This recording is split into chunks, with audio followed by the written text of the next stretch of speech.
ভগবান শিব বলেছেন, যে সন্তানদের মধ্যে এই তিনটি গুণ থাকে তারা তাদের মা বাবাকে অনেক কষ্ট দেয়। তাহলে চলুন জেনে নেওয়া যাক সেই তিনটি গুণ কি কি, যা থেকে আমরা জানতে পারবো যে এইসব গুণ আমাদের মধ্যে বা আমাদের সন্তানদের মধ্যে আছে কি না। তো নমস্কার বন্ধুরা, আপনারা দেখছেন সিআর মোটিভেশন।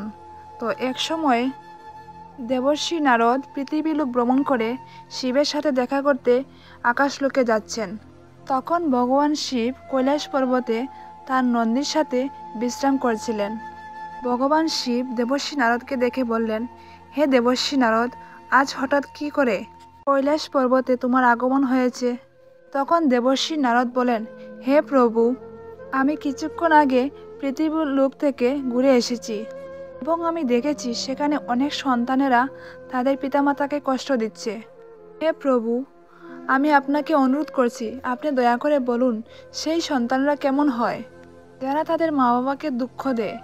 তখন ভগবান শিব বলেন, হে দেবর্ষি নারদ, আজ আমি তোমাকে একটি গল্প শোনাচ্ছি। মনোযোগ দিয়ে শুনলে তুমি তোমার সকল প্রশ্নের উত্তর পেয়ে যাবে। ভগবান শিব দেবর্ষি নারদকে আরও বলেন যে যে ব্যক্তি এই কাহিনী মনোযোগ দিয়ে শুনবে তার সন্তানরা কুসঙ্গ থেকে মুক্ত হয় এবং সর্বদা মা বাবার সেবা করে। তাহলে চলুন শুরু করা যাক। বন্ধুরা, প্রাচীনকালের কথা, এক নগরে রামসেন নামক এক রাজা বাস করতেন, যার একটি খুবই সুন্দর কন্যা ছিল। রামসেনের কন্যার নাম ছিল ছায়া। তার নিজের রূপ নিয়ে প্রচণ্ড অহংকার ছিল। ছোটবেলা থেকে সে মা বাবার আদরের মেয়ে ছিল, তাই সম্পূর্ণ স্বাধীনতায় বড় হয়েছে। সেই কারণে তার মধ্যে একটা অহংকার জন্ম নিয়েছিল যে সে একজন রাজকন্যা। সে কাউকে সম্মান করত না, চলতে ফিরতে সবাইকে অপমান করত। ভগবান শিব বলেন, হে দেবর্ষি নারদ, সন্তান ছেলে হোক বা মেয়ে, যদি তাদের প্রয়োজনের থেকে অতিরিক্ত স্বাধীনতা দেওয়া হয় তাহলে তারা বিপদে যায়। তাদের এই অবস্থা তৈরি করতে মা বাবার অনেক বড় ভূমিকা থাকে। যদি সন্তানেরা নিজেদের ইচ্ছা মতো চলতে থাকে তাহলে মা বাবার উচিত তাদের সঙ্গ না দিয়ে তাদেরকে ভুল ধরিয়ে দেওয়া। প্রয়োজন হলে তাদেরকে শাসন করা উচিত। সন্তানরা তখনই মা বাবার কথা শুনবে যদি তাদের ছোটবেলা থেকে সঠিকভাবে চালানো হয়, তাদের প্রতিটি কাজে লক্ষ্য রাখা হয়, তাদের আদর্শ শিক্ষা দেওয়া হয় এবং সংস্কারের মাধ্যমে লালন পালন করা হয়। যদি মা বাবা তা না করেন তাহলে যখন সন্তান বড় হয়ে যায় তখন তাদের শাস্তি দিয়েও আর সংশোধন করা যায় না। তখন আপনার বোঝানো তাদের কাছে তীরের মতো বিঁধবে, তারা আপনার আয়ত্তের বাইরে চলে যাবে। ভগবান শিব আরও বলেন, হে দেবর্ষি নারদ, রামসেনের কন্যা ছায়ার জন্য যে প্রস্তাবই আসত সে তাদের সঙ্গে দুর্ব্যবহার করত, তাদেরকে অপমানিত করে ফিরিয়ে দিত। রাজা নিজেও মেয়ের এই আচরণে খুবই বিরক্ত ছিলেন। একদিন রাজা তার কন্যা ছায়ার জন্য রাজ্যে একটি বিশাল যজ্ঞের আয়োজন করলেন।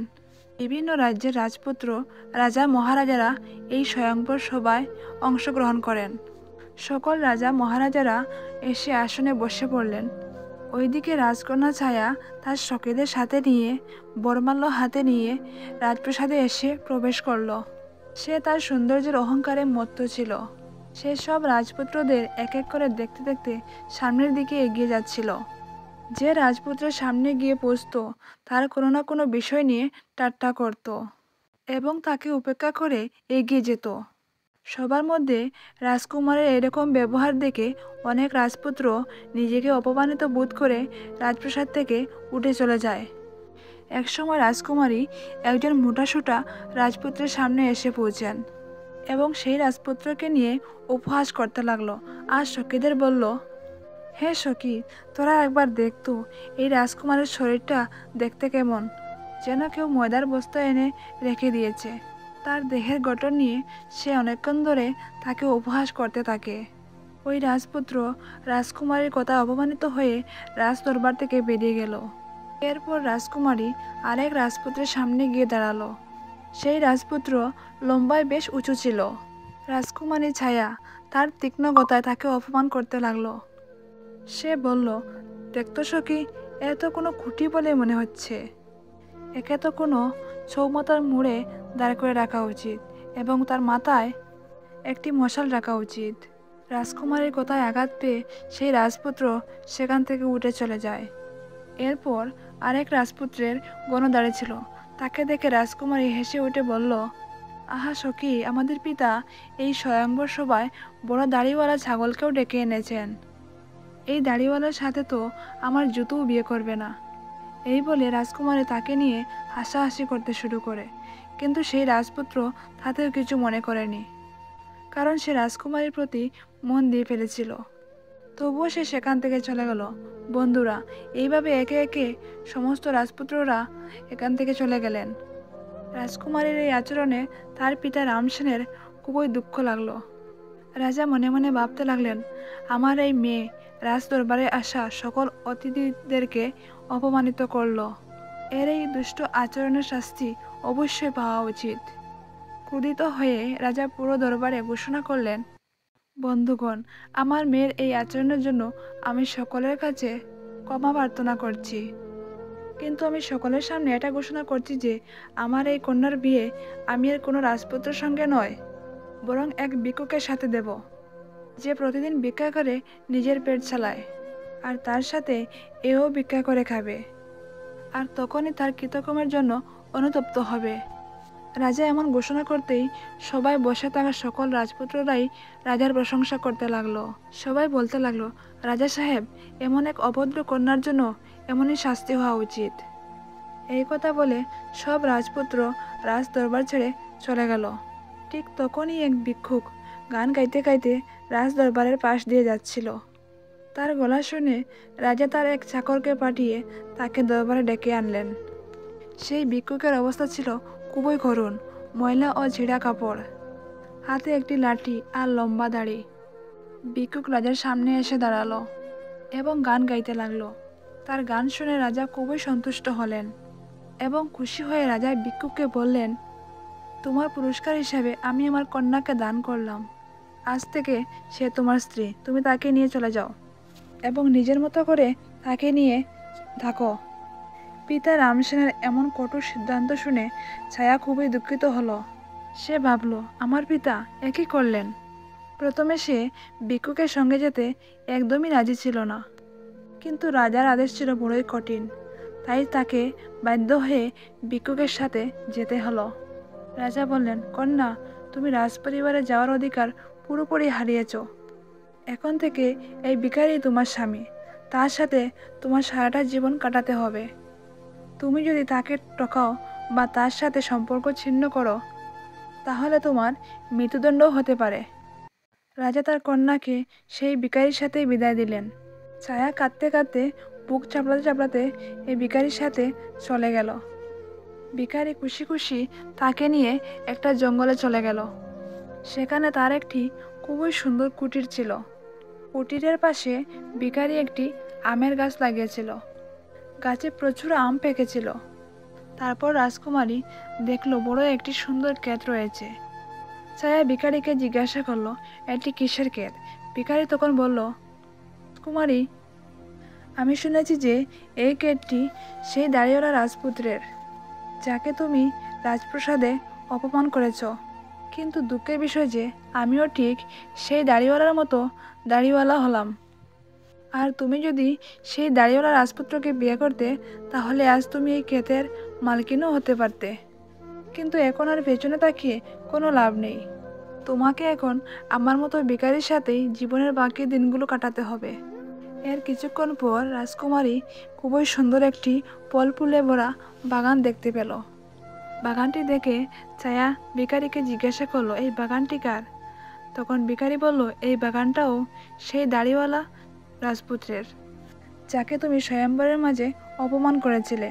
তাই কিছুক্ষণ বিশ্রাম নিয়ে এখান থেকে চলো, তা না হলে যদি সেই দাড়িওয়ালা রাজপুত্র আমাদের এখানে দেখে ফেলে, তাহলে সে আমাদেরকে অপমান করে তাড়িয়ে দেবে।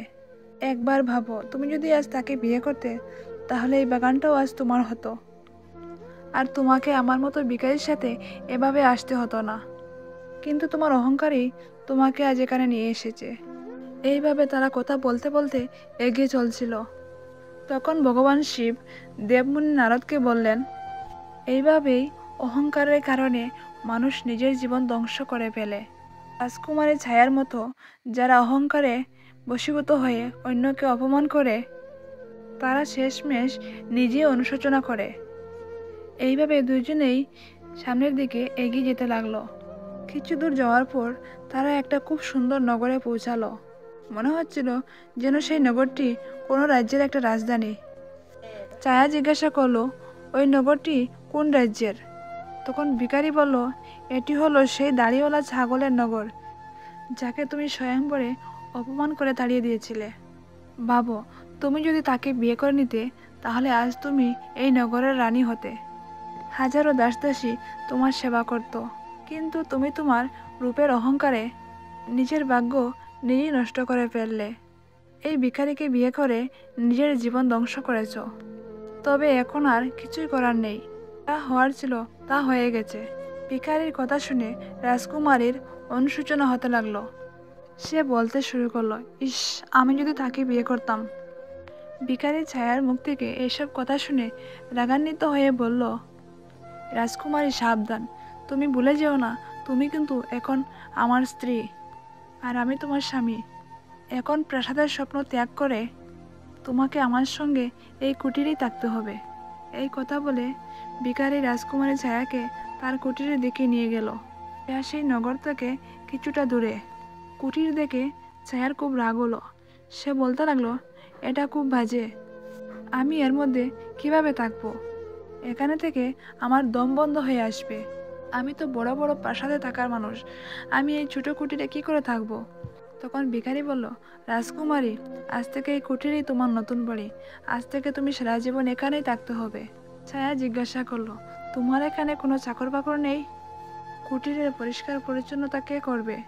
ভিখারি উত্তর দিল, হে রাজকুমারী, তুমি কি বলছো? আমি কোনো রাজা নয় যে আমার বাড়িতে চাকর বাকর থাকবে। আমি তো নিজেই একজন ভিখারি, চাকরের চেয়েও অনেক নিম্নস্তনের একজন মানুষ। কুটিরের সব কাজ আমাদেরকেই করতে হবে। এখন তুমি প্রথমেই কুটির পরিষ্কার করো, তারপর আমার জন্য খাবার তৈরি করো। আমি খুব ক্ষুধার্ত, পথ চলতে চলতে ক্লান্ত হয়ে গেছি।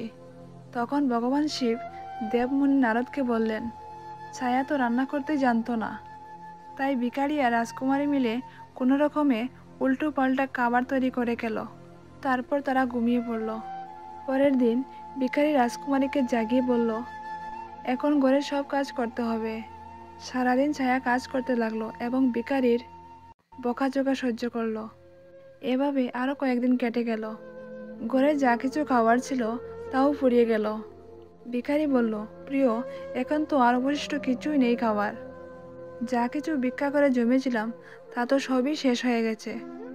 আমাদের জীবিকা চালানোর জন্য এখন থেকে কিছু কাজ করতে হবে।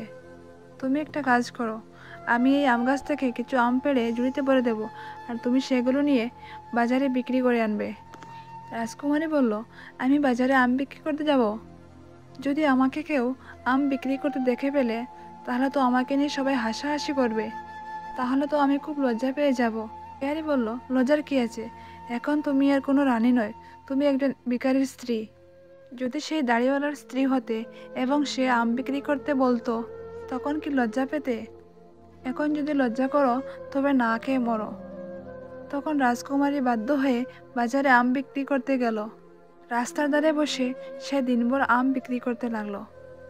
ধীরে ধীরে তার সব আম বিক্রি হতে শুরু হলো। একদিনের কথা, রাজকুমারী ছায়া যখন রাস্তার পাশে বসে আম বিক্রি করছিল, তখন এক রাজার মন্ত্রী সেখানে এসে তার সব আম লাথি মেরে এদিক সেদিক ছড়িয়ে দিল এবং বলল, সাবধান, রাস্তার পাশে আম ছড়িয়ে বসার সাহস করো না। তা শুনে রাজকুমারীর খুব কষ্ট হলো এবং সে কুটিরে এসে ভিখারিকে সব কথা খুলে বলল। তা শুনে ভিখারি বলল, তুমি একেবারে পাগল হয়ে গেছো। তুমি যদি রাস্তার মাঝখানে দোকান বসাও, তাহলে সৈনিক তো লাথি মেরে ফেলবেই। তুমি রাস্তার মাঝখানে আমগুলো নিয়ে বসেছিলে, তাই জন্য রাস্তাতে মানুষ চলাচল করতে অসুবিধা হয়েছিল। তোমার দ্বারা কিচ্ছু হবে না, একটি কাজও তুমি ঠিক মতো করতে পারছো না। এবার আমি যাচ্ছি, তোমার জন্য আরেকটা কাজ খুঁজে নিয়ে আসবো। এই বলে ভিখারি গেল এবং রাজ্যের এক উচ্চপদস্থ কর্মচারীর বাড়িতে রাঁধুনির সহায়িকার কাজ খুঁজে নিয়ে আসলো রাজকুমারের জন্য। এবং এসে সে ছায়াকে বলল, আমি তোমার কাজের ব্যবস্থা করে এসেছি। কাল থেকে তুমি ওই রাজবাড়ির রাঁধুনির কাজ করবে এবং সেখান থেকে আমাদের ভালো খাবারও আসবে। এরপর ভগবান শিব দেবমুনি নারদকে বললেন, হে মহর্ষি নারদ, এইভাবে সেই অহংকারী রাজকুমারী রাঁধুনি কাজ করতে লাগলো। সকাল থেকে সন্ধ্যা পর্যন্ত সে রাজবাড়ির রাঁধুনির সঙ্গে সহায়িকার কাজ করত এবং রাত্রে বেঁচে যাওয়া খাবার বাড়ি নিয়ে আসতো। এইভাবে তাদের জীবন কিছুটা স্বস্তিতে কাটতে লাগলো। একদিনের কথা, ছায়া রান্নাঘরে কাজ করছিল। হঠাৎ সে জানলা দিয়ে উঁকি দিয়ে দেখলো রাজ্যের প্রাসাদে কোনো উৎসবের আয়োজন চলছিল। পুরো রাজপ্রাসাদ সাজানো হয়েছে। বড় বড় অতিথিরা আসছেন। চাকর বাকর তাদের অভ্যর্থনা জানাচ্ছে। এইদিকে রাজকুমারী নিজের কপালকে দোষ দিতে লাগলো। চোখে জল নিয়ে সে ভাবতে লাগলো, ইস, আমি যদি এরকম অহংকারী না হতাম তবে হয়তো আজ এই দিন দেখতে হতো না। সেখানে দাঁড়িয়ে দাঁড়িয়ে সে এসব ভাবতেছিল। ঠিক এই সময় দুজন দাসী এসে তার ঝুড়িতে কিছু খাবার রাখলো এবং চলে গেল। রাজকুমারী সেই ঝুড়ি নিয়ে বাড়ি ফেরার জন্য বেরোতে লাগলো। তখনই হঠাৎ রাজকীয় পোশাক পরা এক পুরুষ তার সামনে এসে তাকে আটকে দিল। দেখে মনে হচ্ছিল সেই রাজ্যের রাজা। রাজকুমারী তার মুখের দিকে চেয়ে কাঁপতে শুরু করলো, কারণ সেই মানুষটি ছিল রাজকুমারীর স্বয়ংবরে অপমান করা সেই দাড়িওয়ালা রাজকুমার। রাজকুমারী তাকে একসময় দাড়িওয়ালা ছাগল বলে অপমান করেছিল। রাজা কিছু না বলে রাজকুমারীর হাত ধরে তাকে রাজপ্রাসাদে নিয়ে গেল, যেখানে অসংখ্য অতিথিরা বসেছিল। সবার ঐশ্বর্য দেখে রাজকুমারী এতটাই ঘাবড়ে গিয়েছিল যে তার হাত পা ভয়ে কাঁপতে শুরু করে দিয়েছিল। তার হাত থেকে ঝুড়ি পড়ে গিয়েছিল আর ঝুড়ির খাবারগুলি মাটিতে পড়ে ছড়িয়ে গিয়েছিল।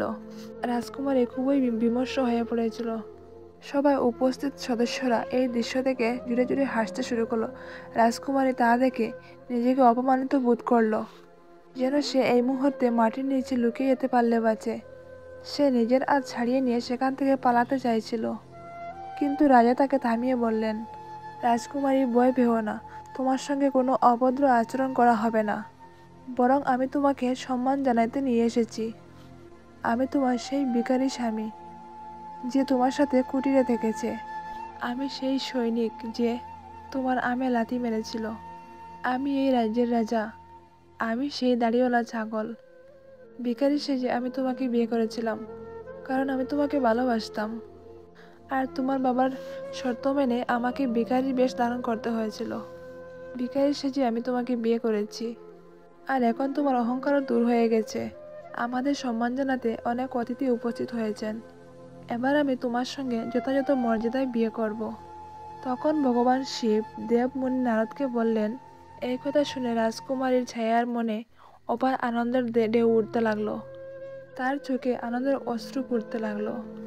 দাসীরা তাকে নববধূর পোশাকে সাজিয়ে নিয়ে আসলো। রাজসভায় তার মাতা পিতাও উপস্থিত হয়েছিলেন। সবাই রাজকুমারীকে আশীর্বাদ করলেন এবং সবার সামনে তাদের বিয়ে সম্পন্ন হলো। এবং বিয়ের পর তার সমস্ত অহংকার সম্পূর্ণরূপে বিলীন হয়ে গেল। সে পুরোপুরি বদলে গিয়েছিল এবং জীবনযাপনের সঠিক পদ্ধতি শিখে নিয়ে গিয়েছিল। তখন ভগবান শিব দেবমুনি নারদকে বললেন, দেবমুনি নারদ, সুখময় জীবনযাপনের ফলে মানুষ জীবনের অভিজ্ঞতা এবং শিক্ষাগুলো থেকে দূরে থাকে, যা ভবিষ্যতে তার জন্য খুবই কষ্টদায়ক হয়ে ওঠে। ভগবান শিব বলেন, এই জন্যই মানুষকে কখনো অহংকার করা উচিত নয়। ঈশ্বর তোমায় যখন কোনো একটা গুণে সম্পন্ন করেন, তখন অন্যান্য অনেক গুণে অপূর্ণ রাখেন, যাতে অহংকার এলে তুমি তার শিক্ষা নিতে পারো। এইভাবে রাজকন্যা সেই দাড়িওয়ালা স্বামীর সাথে সুন্দরভাবে সুখে শান্তিতে জীবন কাটাতে শুরু করলো।